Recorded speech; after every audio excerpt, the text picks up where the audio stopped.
حالا برسیم به سوالای فصل 6. سوال 8 و 9 هر دوتا مربوط میشن به فصل 6. اول سوال 8 رو بخونیم. با کامل کردن جدول زیر نمودار خط به معادله y مساوی با منفی x به اضافه 3 را رسم کنید. این دقیقاً خود سوال کار در کلاس کتابتونه. معادله ها. حالا که ادامهش چه چیزایی گفته نه الزاماً. ولی دقیقاً همین خط به همین معادله توی کتابتون هست. y مساوی با منفی x به اضافه 3. حلش کنیم اول براتون توضیح بدم. معادله خط رو که دیدید. y مساوی با منفی x به اضافه 3. خودمون هم اگر بخوایم رسم کنیم ببین اینجوری رسم می‌کنیم. دقیقاً همین جدولی که اینجا کشیده رو ما می‌کشیم. x y و بعدش هم که نقطه رو کامل می‌نویسیم. که x طول نقطه است و y عرض نقطه است. همونطوری که خودش هم نوشته اینجا براتون. نیازی هم نیست به فارسی بنویسید. خودتون مفهومش رو متوجه میشید. حالا کاری که ما می‌کنیم اگه دست خودمون باشه عددهای آسون انتخاب می‌کنیم. چون ضریب x که الان منفی 1 که در واقع شیبمون رو داره به اون میگه کسری نیست، ما آسون ترین عددهای ممکن رو انتخاب میکنیم و به جای x جایگذاری میکنیم. آسون ترین عددهای ممکن هم 0 و 1 هن. دوست دارید 5 بذارید، 7 بذارید، منفی 6 بذارید، اصلا کسری بذارید، 2/3 بذارید. ولی ما تا وقتی که مازوخیسم نداریم هیچ وقت نمیایم عددهای سخت انتخاب کنیم. آسون ترین عددها رو انتخاب میکنیم دیگه که اذیت نشیم. چون هدف حل مسئله است. هدف اذیت شدن که نیست، در حین حل مسئله که. پس تا جایی که مجبور نباشیم 0 و 1 جایگذاری میکنیم، راحت ترین عددا. ولی مثلا اگر شیبتون کسری بود، یعنی به جای این منفی 1 که ضریب x تونه که شیب رو داره نشون بهتون میده، اگر یه عدد کسری بود من 0 و مخرج کسر رو میذاشتم، مخرج اون شیبت رو در واقع. حالا اینجا هدف این نیست، من نمیخوام دیگه گیجتون کنم. پس توی این حالت من ساده ترین عددا رو انتخاب میکنم که 0 و 1 هن. و بعد چیکار میکنم؟ خب به جای x باید 0 بذارم یه بار و y رو حساب کنم و یک بار هم جداگونه به جای x 1 بذارم و y رو حساب کنم و بعد نقطه رو تکمیل میکنیم. و این دو نقطه رو که به دست آوردم و روی محور مختصات نشون میدم و بعد در نهایت اون دو نقطه رو به هم وصل میکنم و شکل هم کامل رسم میشه، اون خطی که میخوام. اما معمولا اینجوریه که حتی اگر معمولا این جدول رو براتون رسم کنه عددا رو نمینویسه. وقتی عددا رو ننوشته باشه منطقاً خودم 0 و 1 رو انتخاب میکنم دیگه. ولی اینجا خودش عدد بهتون داده. گفته 0 و 5 رو جایگذاری کنید. گفته من 0 و 5 رو ازت میخوام. اینکه بعداً خودت دوست داری یکم جایگذاری کنی اون قضیهش فرق میکنه. بهش نمره‌ای هم تعلق نمیگیره. چون ازت نخواسته دیگه. ولی حتما باید 0 و 5 رو جوابش رو به دست بیاری، یعنی مقدار وایش رو، و بعدم نقطه رو تکمیل کنی و بعدم رسمش کنی، یعنی روی محور مختصات نشون بدی و اون دو تا نقطه رو به هم وصل کنی. بیایم با هم دیگه انجامش بدیم دیگه. معادلم اینه y مساوی است با منفی x به اضافه 3. قرار یک بار به جای x 0 بگذارم در این معادله و یک بار هم 5 بگذارم به طور جداگونه. قاطی نکنید یهو همه چی رو وارد معادله کنید. یه بار 0 جداگونه جایگذاری میکنم و وایش به دست میاد، تموم شد این مرحله. یک بار هم در یک مرحله جداگانه به جای x 5 میذارم و y رو به دست میارم. بریم جایگذاری کنیم. y رو که قراره جوابش رو به دست بیارم. قرار شد به جای x یک بار 0 بذارم. جوابش رو به دست بیاریم. y مساوی است با منفی 0 که میشه همون 0 به اضافه 3 که میشه همون مثبت 3. پس وقتی 0 رو جایگذاری کردم اینجا اومدیم به جای x گذاشتیم 0. جواب y به دست اومد 3. پس اینجا می نویسم 3. این از این مرحله. یک بار هم به جای x در معادلمون 5 میذاریم. من پاک کنم این قسمت رو که بتونم به جای x دوباره 5 بذارم، قشنگ زیر هم بنویسم که متوجه بشین، یاد بگیرید. با توجه به بارمش هم هر کدوم از این قسمت ها که پر میکنید خودش نمره داره و بعیده برای این قسمتی که دارید محاسبه میکنید نمره‌ای بذاره. ولی من پیشنهادم اینه همیشه توی برگه امتحانیتون همه چیزو بنویسید که یه وقتی نمره الکی از دست ندید، با وجودی که بلد بودین ولی یادتون رفته بنویسید یا نمیدونستین باید بنویسید. پس این دفعه به جای x میخوام بذارم 5. چرا 5 میذارم؟ چون خود سوال ازمون خواسته و مجبوری انجامش بدی وگرنه نمره نمیگیری. y که خودش منفیو که میذارم به جای x باید بذارم 5 به اضافه 3. y برابر است با میشه منفی 5 به اضافه 3 که اگر حسابش کنید میشه -2. پس وای در نهایت به دست میاد -2. پس اینجا زیر 5 می نویسم -2 چون به ازای 5 وایش شد -2. حالا بریم قسمت های دیگر رو تکمیل کنیم. یعنی این نقطه رو کامل بخوام بنویسم که دیگه واضحه دیگه، میشه 0 و 3 0 3 ولی بنویسید و بعدیش میشه چی؟ 5 و -2. این قسمت ها رو پاک کنم. حالا برای رسم ما به این دو تا نقطه نیاز داریم. نقطه 0 و 3 xش 0 وایش 3 و نقطه بعدی من 5 و -2 xش 5 وایش -2. نقطه 0 و 3 xش 0 دیگه. وقتی که یک نقطه xش 0 باشه اون نقطه روی محور وای ها قرار داره. میدونید که این عمودی محور وای، این افقی محور x یا همون محور طول. پس من روی محور وای عدد 3 رو براتون نشون میدم. 1 2 3. همینجا روی خود محور نقطه‌مو می‌نویسم. بذار نقطه رو با یه رنگ دیگه نشون بدم، آبی مثلا که ببینیدش. روی خود محور ها، روی خود محور وای ها. و اما نقطه 5 و -2 xش 5 وایش -2. x 5 رو روی محور x ها پیدا میکنم. 1 2 3 4 و 5. کارتون تموم نشده، نقطه نذارید اینجا. وایش هم باید مشخص کنید. وایش -2.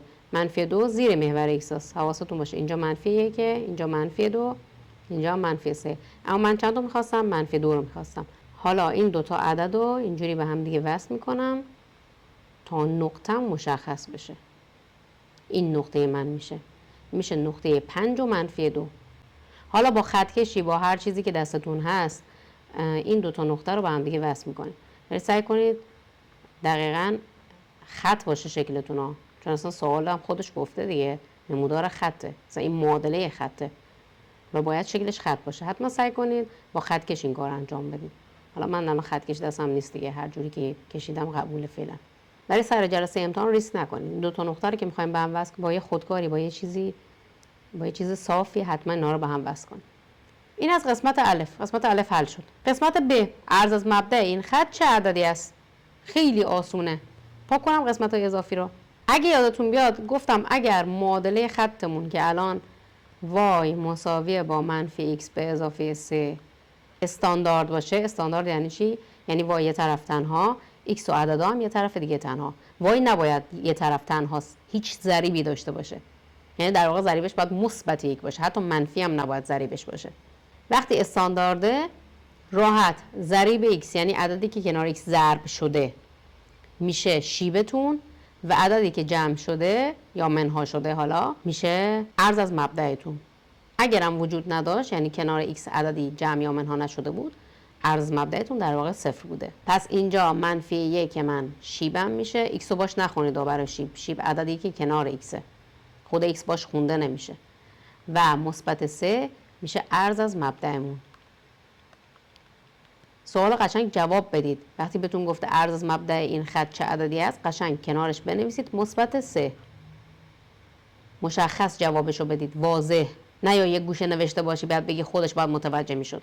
شما دارید امتحان میدید، شما موظفید که همه چیز رو مشخص سر جاش قشنگ جوابو بنویسید. قسمت جیم، آیا این خط با خطی به معادله این موازی است یا نه؟ اینجا باید شرط موازی بودن رو بدونید. شرط موازی بودن اینه شیب‌ها برابر باشن. شیب دو تا خطی که میخواید با هم مقایسه کنید ببینید موازی هستن یا نه باید مساوی باشن. فقط شیب. اصلا عرض از مبدأ هیچ اهمیتی نداره. شیبشون فقط. دوتاشون استانداردن. معادله خط که قسمت الف گفته رو بنویسم براتون. y مساوی است با -x به اضافه 3. موقع نوشتن حواستون باشه سعی کنید x زیر x باشه، عرض از مبدأتون زیر عرض از مبدأ باشه و y هم زیر y که مقایسه براتون راحت تر باشه. هر دو استانداردن. خب اگر استانداردم نبودن حتما حواستون باشه که خودتون استانداردشون کنید که مقایسه براتون راحت تر بشه. گفتم شرط موازی بودن چیه؟ برابری شیب ها. دقیقاً هم باید برابر باشن ها. حتی یه علامت متفاوت باشن قبول نیست. خب بیایم مقایسه کنیم. بازم تکرار میکنم. فقط برابری شیب ها. عرض از مبدا رو ما اصلا کار نداریم. حالا مقایسه کنیم. ضریب x بالایی یکه، یعنی در واقع شیبش یکه. ضریب x پایینی منفی یکه، یعنی شیبش چیه؟ منفی یکه. خب مقایسه کنید آیا این دوتا با هم برابرن؟ نه خیر، یک با منفی یک برابر نیست. بازم میگم حتی علامت هم باید کپی هم باشه، مساوی. وقتی داریم میگیم برابر یعنی مساوی، علامت هم مهمه. پس جواب میشه چی؟ خیر. همین خیر 25 صدم داره. میبینید که بارمش 25 صدمه. خیره رو باید بنویسید. حتی اینکه من اومدم زیر هم نوشتم، قشنگ مشخص کردم شیواش چیان، تو ذهنم هم مقایسه کردم، قبول نیست. جواب رو بنویسید. امتحان کتبیه، به نوشته شما نمره داده میشه و به نوشته واضح و مشخصتون، نه به چیزهایی که توی ذهنتونه. بریم صفحات کتابی که مربوط به این قسمت ها صحبتون نشون بدم. از این قسمت شروع میشه. کار در کلاس صفحه 99 تون. نمودار خط ها با معادلای زیر رو رسم کنید. قشنگ اومده یه خط بهتون داده که کسریه، شیبش که گفتم چون شیبتون کسریه، x رو یه بار جاش باید صفر بذاری، یک بار مخرج اون شیبتون که شیبتون دوه، پس مخرج شیب رو اینجا میذارم، یعنی 2 جایگذاری میکنم و بعد وایشون رو به دست میاری و نقطه رو کامل میکنی یا روی محور مختصات نشون میدی. چرا 2 میذارم؟ چون بعدا جای x که 2 بذاری 2 با 2 ساده میشه، عددتون کسری نمیشه. ما همیشه سعی میکنیم عددهایی بذاریم که جایگذاریشون راحت باشه، اذیت نشیم. سر جلسه امتحانه، قرار نیست که خودمون اذیت کنیم، قرار نمره بگیریم با روش درست. و این یکی خط که دقیقاً خط سوال امتحانتون بوده. همین بودا. y مساویه با منفی x به اضافه 3. حتی علامت ها رو هم عوض نکرده بود. و قسمت 2 که میاد در مورد مبدأ مختصات صحبت میکنه و میگه خطایی که این شکلیان y مساوی با ax یعنی b ندارن، یعنی عرض از مبدأ رو نمیبینی، از مبدأ مختصات میگذرن چون عرض از مبدأشون صفره. و بعد هم فعالیت و کار در کلاس، اینم مهمه. مختصات نقطه‌ای رو میخواد که طولش 2، در واقع میخواد بهتون یاد بده چجوری جایگذاری کنید. الان باید به جای x 2 بذارید و خودش هم این کار انجام داده و حساب کرده، مقدار y رو به دست آورده. و بعد قسمت 2 مختصات نقطه‌ای به عرض منفی 3، این دفعه قراره جای y منفی 3 بذارید. پس سوال رو بخونید، داره بهتون میگه عرض یا طول، مهمه چی میگه و شما جای چی جایگذاری میکنید. قسمت 3 هم که میگه مختصات محل برخورد این خط رو با محورهای مختصات پیدا کنید. اینا سوالای مهمی هستن. با محور مختصات یعنی چی؟ یعنی یک بار محل برخوردش با محور وای ها که در واقع همون میشه به دست آوردن عرض از مبدا و بعدم نقطهشو کامل بنویسید. نقطه رو اینجا باید کامل بنویسید و بعدم یه بار محل برخورد با محور طول ها که میشه طول از مبدا و نقطهشو بعداً کامل بنویسید. یعنی یک بار باید جای x بذارید 0 و y رو به دست بیارید، حالا هر چی به دست اومد که من حالا ذهنی براتون حل میکنم، میشه 1 و بعد نقطهشو کامل بنویسید، نقطه 0 و 1 و یک بار هم جای y بنویسید 0 و x رو به دست بیارید که x تون میشه منفی 1/5 و بعد نقطه رو کامل کنید، میشه منفی 1/5 و 0. جاشون هم درست بنویسید. این x باید بالا نوشته بشه و y باید پایین نوشته بشه. بعدش هم که تمرین، این تمرین واقعا مهمه. خط به این معادله رو بهتون داده، میگه آیا این نقطه روی این خط قرار داره، مختصات محل برخورد با محورهای مختصات رو ازتون میخواد. و قسمت جیم هم نقطه ای از این خط به طول منفی 1، یعنی قرار جای xش بذارید منفی 1، y رو به دست بیارید و نقطه رو کامل بنویسید. خودش داره میگه نقطه، تا y به دست آوردین ولش نکنید بعد برید نقطه رو کامل مختصاتش رو بنویسید. و بعد صفحه بعدی صفحه 101 که این قسمت ها خب مفهوم خط رو داره بهتون میگه و سوال 5 و 6 و 7 رو که براتون علامت زدم، اینا هم خیلی مهمه. قسمت بعدی هم که در مورد شیب و عرض از مبدا صحبت کرده و دقیقاً توی همین فعالیتتون اومده مفهوم موازی بودن رو گفته. اینجا که میاد میگه چرا این خط ها با هم موازی هن. که این کادر زرد کتابتونم توی قسمت‌های جای خالی و صحیح غلط اینا بود، داشتم براتون توضیح میدادم. و بعد هم این کار در کلاسه که مربوط میشه به بحث نوشتن معادله خط. البته تو سال 1 اومده گفته دیگه شیب و عرض از مبدا رو مشخص کنید. این تمرین خیلی خوبی میشه برای مشخص کردن شیب و عرض از مبدا. این سوال 2 هم خیلی سوال مهمیه که تو این امتحان هیچ حرفی ازش زده نشده، ولی تو خیلی از امتحان‌ها این سوال اومده. معادله خطی را بنویسید که حالا بعدش اطلاعات مختلفی ممکنه بهتون بده و شما مجبور بشین معادله خط رو بنویسید. حتما باید حالتهای مختلفش رو کامل حل کنید. از هیچ حالتی نگذرید. و همینطور سوال 3. سوال 2 و 3 شبیه همن. یعنی نمونه شونا. این نوع سوالات هم جدی بگیرید چون خیلی سوال مهمیه توی امتحانات نهایی. معادله خطی را بنویسید که حالتهای مختلفش رو باید حل کنید. بعد از سوال 8 که مربوط میشه به فصل 6، حالا بریم سراغ سوال 9 که اونم مربوط میشه به فصل 6. قسمت اولیه فصل 6 معمولا سوالایی که تو امتحان میاد مثل سوال 8 باش بازی میکنن. یعنی خیلی سوالای مختلفی وجود داره که تو بعضی از امتحانا مثلا میاد معادله خط رو بهتون میده و میگه رسمش کنید، و یا حتی برعکس خط رو رسم میکنه و بهتون میگه که معادله‌ش رو شما بنویسید از روی شکلش، و یا ممکنه ارزش رو بهتون بده و بعد بگه مقدار طولش رو به دست بیارید و بعدش هم نقطه رو کامل کنید. یا این سوال که میگه آیا موازی هستن یا نیستن. سوال مهم معادله خطی را بنویسید که به دست آوردن شیب با 2 نقطه و سوالای مختلف دیگه که توی هر امتحانی ممکنه چند تا از این سوالایی که بهتون گفتم رو انتخاب کنه و بیاره. ولی سوال 9، نمونه سوال 9 من تو هیچ امتحانی ندیدم تا الان نیومده باشه. و چه رشته‌تون انسانی باشه، چه ریاضی باشه، چه تجربی باشه، اینو سالهای بعد کاربردش رو خیلی میبینید. یعنی خیلی معادله خط حل کنید دارید. به خاطر همین اینقدر سوال مهمیه. حالا تو بعضی از امتحان‌ها ممکنه اینو بافتار بیاره، یعنی اینکه یه متنی بهتون بده فارسی و بعد شما از حالت بیانی باید تبدیلش کنید به ریاضی و بعد حلش کنید. و یا مثل این سوال امتحان سوال رو به صورت مستقیم بهتون بده و بعد شما قرار باشه حلش کنید. پس متوجه شدین که این سوال خیلی مهمه. یعنی من راحت میتونم بگم سوال 100% امتحانتونه. حالا یا بافتار یا مستقیم. حالا برای اینکه من این معادله خط رو حل کنم باید چیکار کنم؟ ببینید روش‌های مختلفی وجود داره. یکیش روش حذفی جایگزینیه و رسم شکله. که خب منطقا ما اصلا سراغ رسم شکل نمیریم. چون مشخص کردن دقیق محل برخوردشون اصلا از روی شکل خیلی سخته. با توجه به اینکه ما داریم دستی میکشیم و کامپیوتری هم نیست که خیلی دقیق باشه. پس روش‌های جایگزینی و یا روش حذفی بهترین روش‌هان برای انتخاب، که به نظر من روش حذفی بهتر از حتی روش جایگزینیه. حالا تو روش حذفی هدف ما چیه؟ ما باید چیکار کنیم؟ ببینید 2 تا معادله داری که توش 2 تا مجهوله. مجهول x و مجهول y. حالا تو سالهای بعد ممکنه مجهولات متفاوت باشن و فکر نکنی همیشه مجهول هامون x و y هن.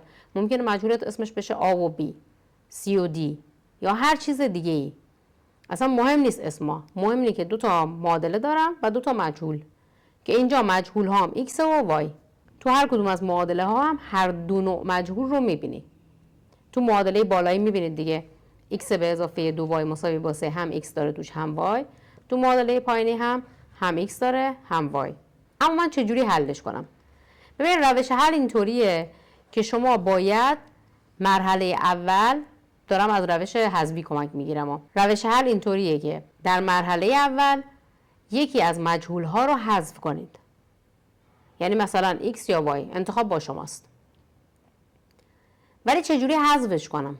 یه کاری باید بکنم که ضریب، مثلا من میخوام x رو حذف کنم، ضریب x در بالایی و در پایینی شبیه هم بشه ولی قرینه. یعنی عدد شبیه هم بشه، مثلا پایین 3x بالا بشه منفی 3x. و یا اگر مثلا قرار باشه y رو حذف کنید، بالا 2y پایینی باید بشه مثلا منفی 2y. یکیشون باید منفی باشه و یکیش حتما باید مثبت باشه تا بتونن با هم دیگه قرینه بشن و خط بخورن. و بعد از اینکه خط خوردن یکی از مجهول ها رو حل میکنم، به دست میارم جوابشو و بعد جایگذاری میکنم توی یکی از معادلات و مجهول دوم رو به دست میارم. پس حواستون باشه در مرحله اول که میخواید حل کنید یکی از مجهول ها رو انتخاب میکنید و حذف میکنید و وقتی اون حذف شد مجهول دیگه جوابش به دست میاد و بعد جایگذاری میکنید اون مجهولی که حذف شده این دفعه جوابش به دست میاد. حالا بریم ببینیم ما چجوری باید این کار رو انجام بدیم. برای انجام چنین کاری همونطور که گفتم اول باید مجهول مورد نظرتون رو انتخاب کنید. دوست داره x حذف بشه یا y هیچ فرقی هم نمیکنه، ولی سعی کنید اونی که راحت تره انتخاب کنید. کدوم معمولا راحت تره؟ یه خورده به خود معادلاتتون نگاه کنید. شاید خودش حاضر و آماده باشه. حاضر و آماده باشه یعنی چی؟ یعنی اینکه یکی از مجهول‌ها خودش قرینه دیگری باشه، یعنی اصلا نیازی نباشه شما تبدیلش کنید. مثلا اگه بالا خودش منفی 3x بود، خب خود منفی 3x با مثبت 3x قرینن دیگه، خط میخورن.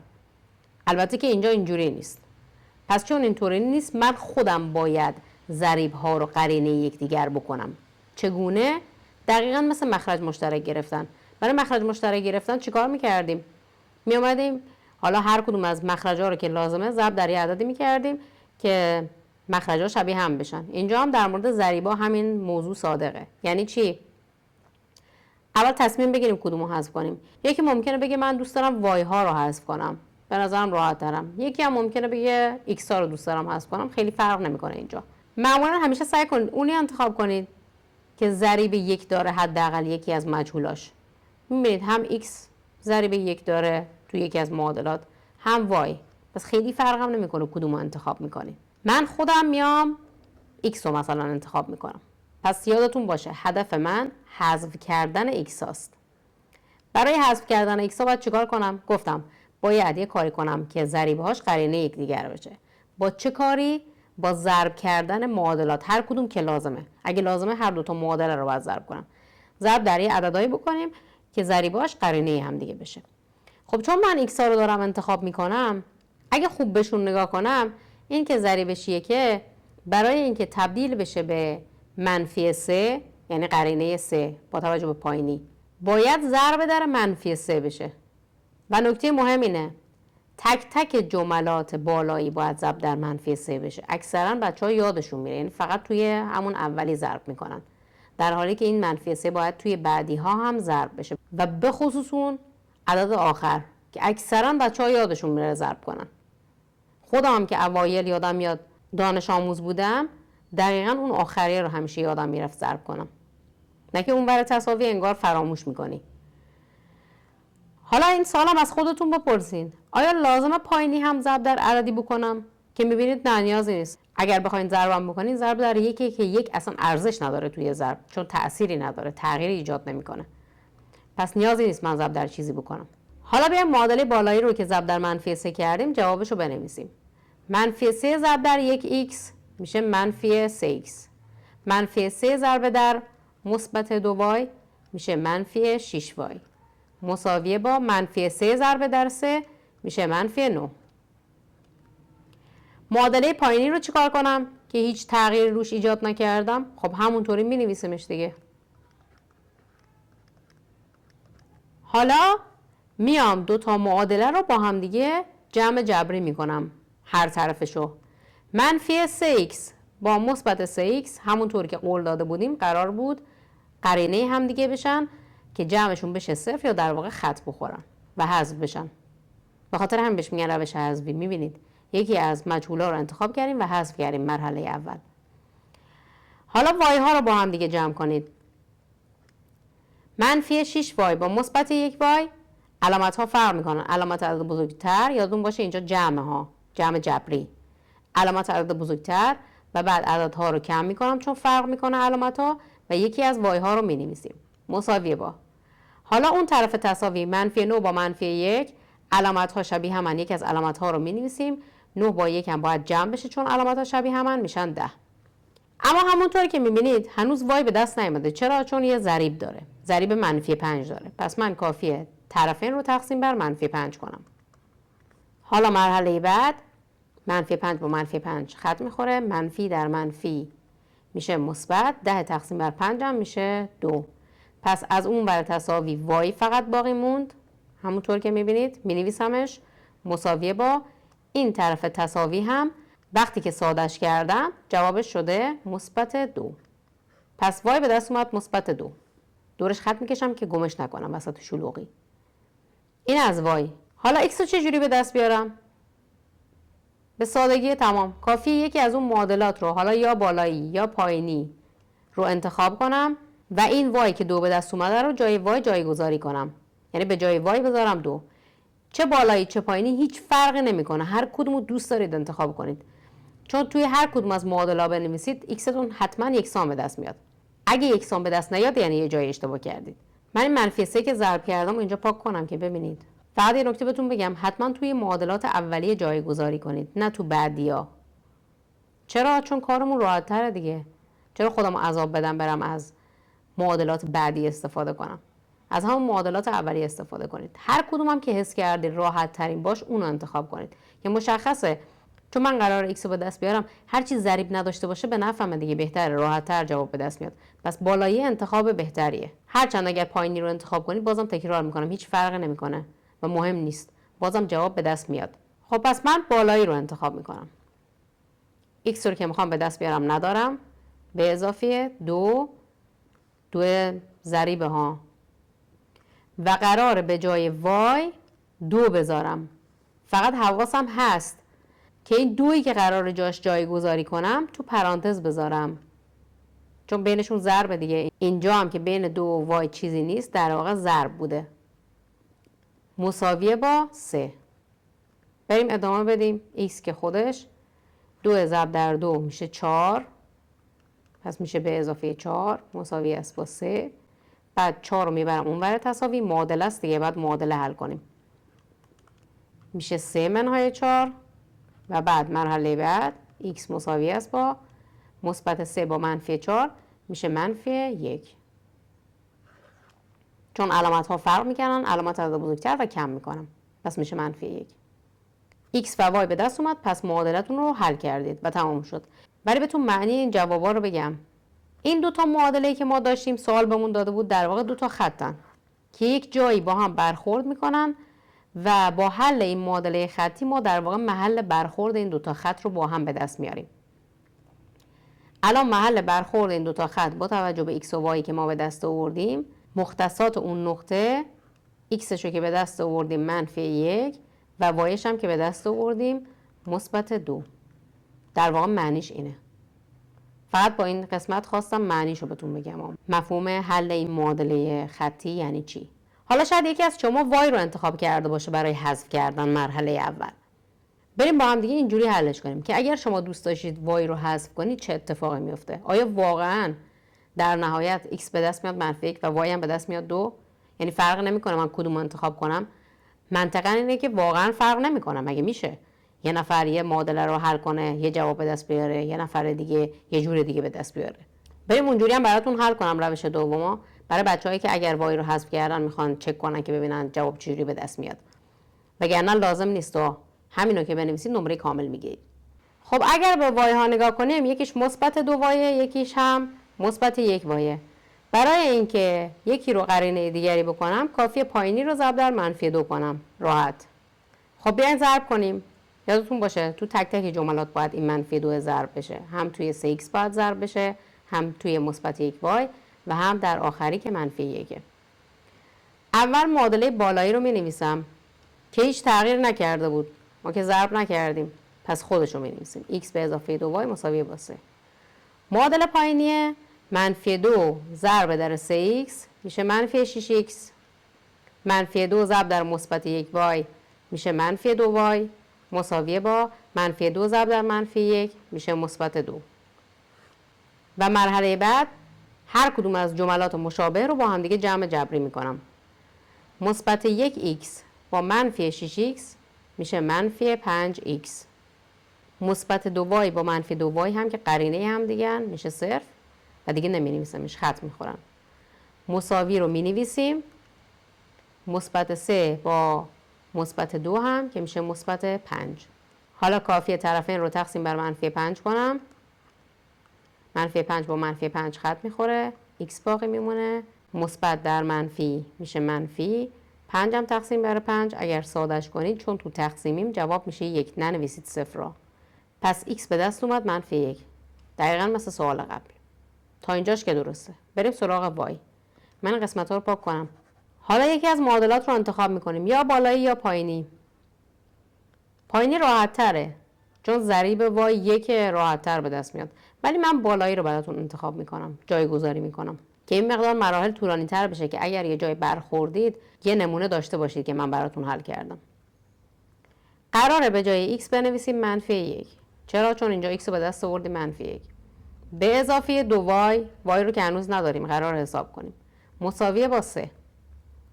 مرحله بعد این معادله است دیگه، معادله درجه اول که از هفتم خوندید. با جابجا کردن مجهول و عددا اون مجهول مورد نظر رو به دست میاریم. کافیه منفی 1 رو ببرم اون ور تساوی. 2y برابر است با 3 به اضافه 1. منفی 1 که جابجا میشه میره اون ور تساوی، علامتش عوض میشه. مرحله بعد 2y که خودشو مینویسم چون کنارش هیچ جمله دیگه‌ای وجود نداره که بخوام باش جمع جبری کنم. مساویه با مثبت 3 با مثبت 1 هم میشه مثبت 4. چرا؟ چون علامت ها شبیه همن، یکی از علامت ها رو میذاریم و عدداش هم با هم جمع میکنیم، یعنی مقدارهاش رو اصلش با هم جمع میکنیم بدون در نظر گرفتن علامت ها. و طرفین رو تقسیم بر 2 میکنم که ضریب y هم از بین بره و در نهایت y برابر میشه با 2. توی روش قبلی هم که ما x رو حذف کردیم اول، دیدید که y به دست اومد 2 و x هم به دست اومد منفی 1. پس دیدید هیچ فرقی نمیکنه. حالا بریم نمونه هاشو، یعنی نمونه های معادلات خطی رو بهتون تو کتاب نشون بدم که تمرین داشته باشید حل کنید حتما. از صفحه 108 بحث درس سومه که دستگاه معادله‌های خطیه. اولش که با یه فعالیت میخواد مفهوم دستگاه معادله خطی رو بهتون بگه و بعد با کمک روش هندسی که رسم در واقع و در نهایت هم بهتون با روش‌های مختلف داره یاد میده که چجوری جواب دستگاه معادله خطی رو به دست بیارید. که اینجا میاد میگه تو این کادر زرد کتابتون، گفتم کادر زرد رو جدی بگیرید. یکی از راه‌های حل کردن دستگاه معادله خطی حذف کردن x یا y است تا به یک معادله یک مجهولی برسیم. نام این روش حذفی است، روش حذفی. و بعد این کار در کلاس رو دارید که میبینید 3 تا دستگاه بهتون داده و گفته حل کنید. یه نکته هم بهتون بگم، جوابا ممکنه روند نشن، مثلا بشه منفی 1 منفی 2، ممکنه جواباتون کسری بشه، اعشاری بشه یا هر چیزی. پس انتظار هر نوع جوابی رو داشته باشید. فکر نکنید همیشه باید جوابا روند بشن، ولی معمولا این شکلیه که توی امتحان نهایی بهتون جوابای روند میدن. پس دقت کنید. علاوه بر سوالایی که حل نشدن، به سوالایی که حل شدن هم یه نگاه ویژه‌ای داشته باشید. مثلا همین قسمت الف که حل کرده و ب، اینا هم که حل شدن توی کتاب، اینا رو هم خودتون یه بار دیگه حل کنید حتما. خب بریم سراغ صفحات بعدی. صفحه 111 که این فعالیت کتابتونه که این نمونه رو بهتون داده و همینطور این سوال 2 که میبینید نمونه ای از سوال بافتاره. خودتون باید بیان فرمولش رو بنویسید و بعدش هم حلش کنید. و در ادامه هم این کار در کلاس و این سوالا که البته با روش جایگزینی ازتون میخواد که برگردیم سراغ سوال امتحان، یه بار دیگه این دفعه با روش جایگزینی هم براتون حل میکنم. ولی معمولا اینجوری که بچه‌ها با روش حذفی راحت ترن. البته ممکنه شما با روش جایگزینی راحت تر باشید. و بعد هم تمرینای کتابتون که خیلی مهمن همشون، و به خصوص اینایی که سوال بافتار محسوب میشن، مثل 5 و مثل سوال 7. اینا رو هم جدی بگیرید، چون میبینید دیگه جدیداً سوالای بافتار خیلی به سوال امتحان نهایی اضافه شدن و بهشون اهمیت میدن، به خصوص برای دانش آموزهایی که نمره بالا میخوان. حتما به این سوالا هم توجه کنید. تمرین حل نشده نذارید توی کتابتون. بریم این دفعه این دستگاه معادله خطی رو به روش جایگزینی حل کنیم برای دانش آموزایی که دوست دارن یاد بگیرن. این روش هم یاد بگیرید. هرچند میگم تا الان نشده توی امتحانی مجبورتون کنه از روش خاصی حل کنید و معمولا بچه‌ها با روش حذفی حل میکنن و فقط همون رو یاد میگیرن. ولی اینم برای احتیاط یاد بگیرید دیگه. اگه سوال مفهومی چیزی اومد یه وقتی حسرت نخورید که بلد نیستید، چون آسون هم از سخت نیست. برای اینکه ما با روش جایگزینی حل کنیم، معمولا معادله‌ای رو انتخاب می‌کنی و اون مجهولی رو انتخاب می‌کنی که ضریبش توی یکی از معادلات 1 باشه، که می‌بینید توی بالایی ضریب x1، توی پایینی هم ضریب y1. پس خیلی فرق نمی‌کنه کدوم معادله رو انتخاب می‌کنید و کدوم مجهول رو انتخاب می‌کنید. مثلا من از بالایی x رو انتخاب می‌کنم.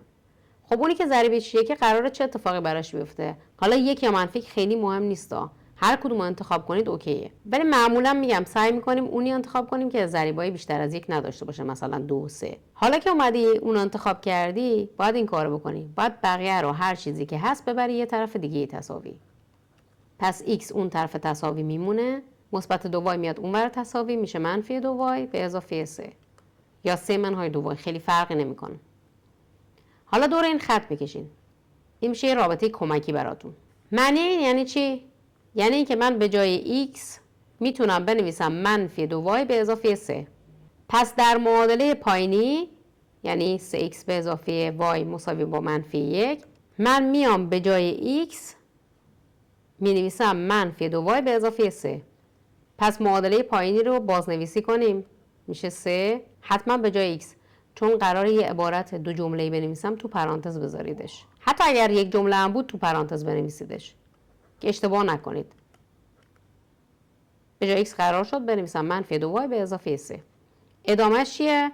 ادامهش به اضافه 1y یا همون به اضافه y مساویه با منفی 1. حالا دیگه شروع میکنید اینو حل میکنید. وقتی این حل بشه y به دست میاد.